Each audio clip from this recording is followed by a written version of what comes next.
ప్రియుడితో కలిసి ఉన్న భార్యను చూసి ఇంటికి భర్త నిప్పు పెట్టడంతో ప్రియుడు భార్య సజీవ దహనమైన ఘటన నెల్లూరు జిల్లాలో కలకలం రేపింది. ఘటనపై మరింత సమాచారాన్ని మా ప్రతినిధి మహేష్ అడిగి తెలుసుకుందాం. మహేష్, అసలు ఈ ఘటనకు సంబంధించి పోలీసులు ఏం చెప్తున్నారు? స్వాతి, ఇక్కడ నెల్లూరు జిల్లా ముత్తుకూరు మండలం కోళ్లమెట్ట గ్రామంలో ఈ సంఘటన చోటు చేసుకుంది. ఈ కోళ్లమెట్ట గ్రామానికి చెందిన హరిబాబు కవితని మ్యారేజ్ చేసుకున్నాడు చాలా కాలం కిందట. వీళ్ళకిద్దరు చిన్నపిల్లలు, వాళ్ళిద్దరు కూడా 5-6 ఏళ్ల కుమార్తెలు, 2 కుమార్తెలు. అయితే వీళ్ళిద్దరికి కూడా చాలా గొడవలు ఉండేవి. దాంతో సంవత్సరం రోజుల నుంచి ఈవి కవిత వేరేగా ఉంటుంది. వేరే ఒకరితోటి శ్రీనివాసులు అనే ఒక రొయ్యల వ్యాపారితోటి అక్రమ సంబంధం కొనసాగిస్తుంది. ఈ విషయంపైనే భార్యాభర్తల మధ్య చాలా రోజులుగా మనస్పర్ధలు చోటు చేసుకున్నాయి. ఈ క్రమంలో చాలా సార్లు కూడా గొడవలు జరిగాయి. అయితే ఈ మాత్రం అక్రమ సంబంధాన్ని అలానే కొనసాగిస్తుండటంతో హరిబాబు ఆమె పైన, ఆమె ప్రియుడి పైన పగ పెంచుకున్నాడు.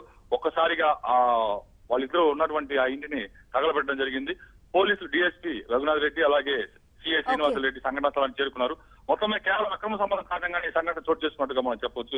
అయితే ఇది చాలా దారుణమైనటువంటి కిరాతకమైనటువంటి సంఘటనగా అందరూ చెబుతున్నారు. Okay Mahesh, thank you.